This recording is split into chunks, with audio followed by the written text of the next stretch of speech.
Olá, tudo bem? O meu nome é João Geraldo Neto e eu sou do canal Super Indetectável. E o que eu estou fazendo aqui hoje? Hoje eu vim falar sobre a origem do HIV. Afinal de contas, onde surgiu esse vírus que ainda é um enigma, apesar de 38 anos de início da epidemia? Mas a epidemia surgiu há 38 anos, porque na verdade, primeiros casos de HIV datam da década de 30, ou seja, já na década de 30, pessoas podiam estar sendo infectadas pelo HIV. E como que ele surgiu? Ele surgiu na África, tá? E ele veio basicamente da mutação de um vírus chamado SIV, ou CIV, de macacos, de primatas. Então ele acometia muito o macaco verde africano e o chimpanzé, sendo que o vírus CIV do macaco verde africano deu origem ao HIV-2 e o do chimpanzé ao HIV-1.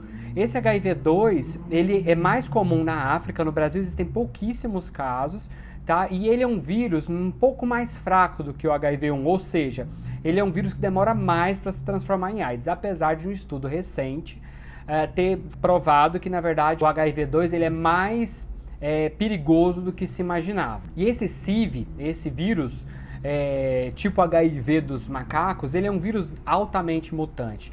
E como que ele foi transmitido para o humano? Na verdade, não foi como aquelas teorias bizarras aparecem dizendo que foi transmitido por via sexual. Na verdade, tribos africanas abaixo do deserto do Saara, ali naquela região da África subsaariana que a gente chama, eles consumiam e eles domesticavam esses macacos, tanto o chimpanzé quanto o macaco verde africano.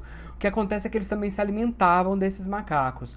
E eles muitas vezes abatiam os animais e comiam, ainda acabavam de abater. O que acontece é que durante para comer mesmo, eles acabavam triturando ossos, esses ossos machucavam a boca e esse vírus então veio para a corrente sanguínea dos humanos.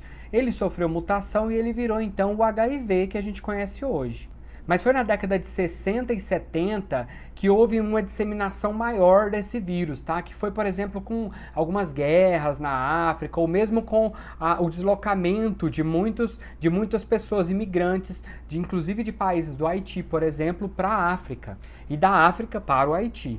Já entre 60 e 80, nos anos de 60 e 80, começaram a surgir algumas pessoas com diagnóstico de uma doença desconhecida, mas com uma característica, uma particularidade entre todos eles, que era o sarcoma de Kaposi ou sarcoma de Kaposi, né, que é um tipo de câncer que afeta pessoas que têm baixa imunidade. E era inclusive um dos alertas de pessoas que tinham AIDS na época, principalmente no início da década de 80.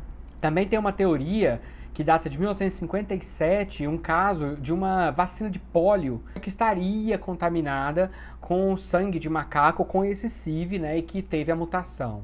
Mas o que a gente sabe mesmo de dados, de informação séria e segura, é que em 1959 teve um rapaz que morreu de complicações na imunodeficiência lá de Kinshasa. Kinshasa é a capital do Congo, onde eu tive o privilégio de conhecer. Na verdade, eu fui a Brazzaville, que é do outro lado do rio Congo. E de um lado fica Brazzaville e do outro Kinshasa. Então, Kinshasa é a capital do que hoje é o Congo, né, a República Democrática do Congo, e lá uma pessoa que morreu, congelaram o sangue dele e verificaram que ele já estava infectado com o vírus HIV. Mas como a gente conhece hoje o HIV, ele surgiu mesmo em 81, né, que foi quando começou a aparecer os primeiros casos entre gays dos Estados Unidos, né, São Francisco, por exemplo, e é de onde apareceu o que a gente chama de paciente zero, ou seja, era um comissário de bordo que foi o responsável por disseminar o HIV entre a comunidade gay. Então esse é o que a gente chama de paciente zero, e ele morreu em 1981 dessa doença que até então não tinha ainda nome, né? E só em 1983, a pesquisadora, um grupo de pesquisadores, incluindo a Françoise Barré-Sinozi, que eu conheci, olha aqui, ela aqui. Eu conheci, gente. Ela estava lá na conferência de AIDS, uma senhorinha andando assim pela conferência, e eu pude abordar e conversar com ela. E ela então em 1983 foi que ela e a equipe conseguiram isolar o vírus HIV, né? E eles percebiam que ele era muito parecido com o HTLV, que é um outro vírus também que afeta a imunidade, mas o HTLV é um vírus que causa complicações num número bem menor de pessoas que portam o vírus, né? Mas só em 85 é que conseguiram então criar um teste, um exame que verificava a presença do HIV no sangue, tanto pelos anticorpos como por proteínas do vírus. E só então em 1986, quando eu já tinha 4 aninhos, é que então foi dado o nome de HIV, que é o vírus da imunodeficiência humana.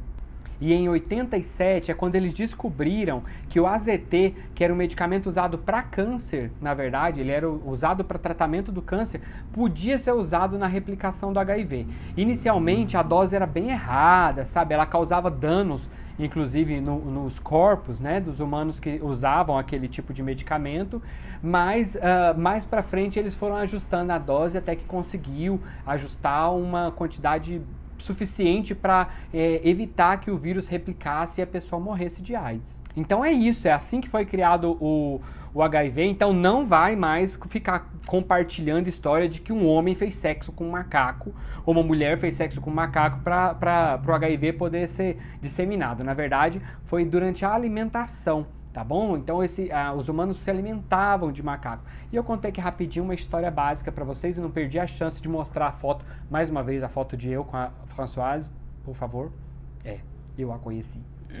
Muito orgulhoso, é isso, pessoal. Muito obrigado a todos vocês. Qualquer pergunta, deixa aí nos comentários, não deixa de curtir o canal, tá bom? Um beijo, tchau, tchau.